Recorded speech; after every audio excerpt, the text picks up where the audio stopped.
이번에는 클라라가 반격을 했는데요. 네. 이규태 회장이 자신을 협박했다면서 녹취록을 채널A에 단독으로 건넸습니다. 네. 잠시 한번 들어보시죠. 그 사람은 내가 법을 공부한 사람이잖아. 내가 중앙정보부에서 뭐 경찰 한국에 있었고. 그래서 내가 싸움도 들으면 내가 누가 지겠냐고. 내가 화가 나면 누가 뭐를 얻을 주겠냐. 화나시면 안 돼요. 위에서 돈 쓸 걸 너를 망친 데 돈 쓴단 말이야 내가. 그거 왜 바보 같은 짓을 해? 알아요. 뭐라고? 이거 내 힘을 알아?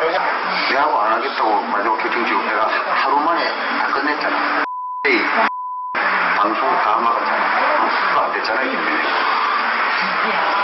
아무 얘기라는 거야. 내가 마음 먹으면 니는 지금 몰라. 내가 누군지를 니 몰라. 네가 움직이고 네가 카톡 보낸 거 네가 다른 전화로 해도 난 다 볼 수 있는 사람이야. 그거 자꾸 내가 모른다고 생각하지. 왜 자꾸 나를 속이겠어. 이번 녹취록은 채널A가 단독으로 입수한 겁니다. 예. 굉장히 어떻게 보면 있는 그대로 날 것이 다 공개가 예. 됐는데요.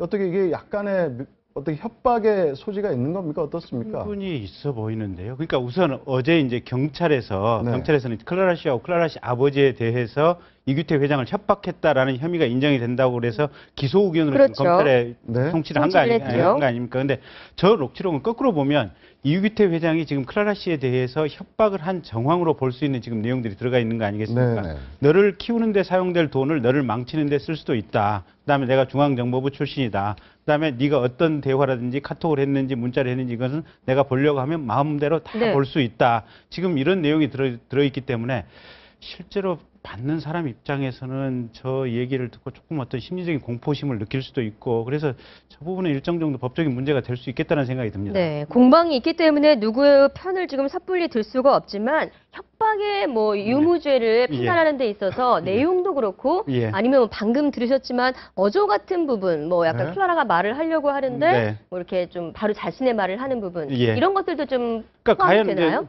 본인이 과연 이제 일반인들 입장에서는 과거에 중앙정보부에 근무했다라고 하는 것들이 그렇게 편히 대할 수 있는 부분은 아니거든요. 그러니까 전직이 무엇이었다라고 얘기하는 부분들, 그 다음에 너를 망칠 수도 있다라고 하는 얘기하는 부분들, 그 다음에 너의 모든 것을 내가 알려고 하면 다 알 수 있다고 하는 부분들, 저런 부분들은 듣기에 따라서는 지금 말하는 주체가 이규태 씨라는 점을 고려한다면 좀 상당히 좀 불편하게 들릴 수 있는 측면이 있지 않나 이규태 싶습니다. 회장한테는 굉장히 좀 불편한 것이 뭔가 하면 이거 자체가 유무죄하고 관계없이 차원이 다른 방산비리로 지금 구속이 되어 있는 거 아닙니까? 그렇죠. 그러면 대중의 시선에서 사라져야 이 법리적으로 풀어나갈 수 있지 않겠습니까? 예를 들어서 뭐 꼭 무슨 로비를 한다는 개념이 아니더라도 조용해져야 이 법적 공방에 집중하면서 뭐가 되는데 이게 지금 사족 같은 그렇지만 대중들이 훨씬 관심 많은 별거 아니지만 법적으로 보면 이 문제가 두 가지 사안이 동시에 터지고 있기 때문에 이규태 회장은 답답한 것이만 개인적으로 보면 좀 조용히 돼서 법적으로 좀 풀어갔으면 좋겠는데 클라라 문제 때문에 대중의 입에 계속 구설수에 휘말리게 되면 사실 큰 몸통은 방산 비리인데 클라라 이야기가 계속 나오고 있는 제가 거죠. 이규태 회장 변호인이라면 이 클라라 부분은 저쪽에서 지금 전속을 풀어달라는 거거든요. 근데 처음에 카톡을 보냈다든지 초기에 지금 언론에 노출된 내용을 보면 문제는 클라라 씨 쪽에 분명히 있지 않았나 싶은 생각이 이제 분명히 드는 거거든요. 근데 이규태 회장 입장에서 이걸 털어버리는 게 좋지 않을까 싶어요. 실은 어제가 굉장히 미스테리했었습니다. 어제 뭐냐면은 그 클라라 씨하고 클라라 씨 아버지 코리아나 이승규 씨가 보낸 그 내용 증명을 가지고 이제 협박 혐의로 기소를 했단 말이죠. 그런데 이때 많은 대중들이 지금 이규태 회장 체포돼가지고 방산비리 한참 바쁠 텐데 왜 이쪽에서 뜬금없이 성동격수처럼 클라라 문제를 소송을 또 걸었을까? 그러니까 이게 오히려 또 고도의 전술 아니냐는 얘기도 실은 어제 미스테리처럼 돌았었는데 클라라 쪽도 또 호락호락하지 않은 게 또 하루 만에 그렇죠? 만 하루 만에 저런 녹취록을 또 갖고 있다가 뿌리게 공개되고 정말 이게 점입가경으로 방송비리와 별도로. 근데 이번 녹취록 공개가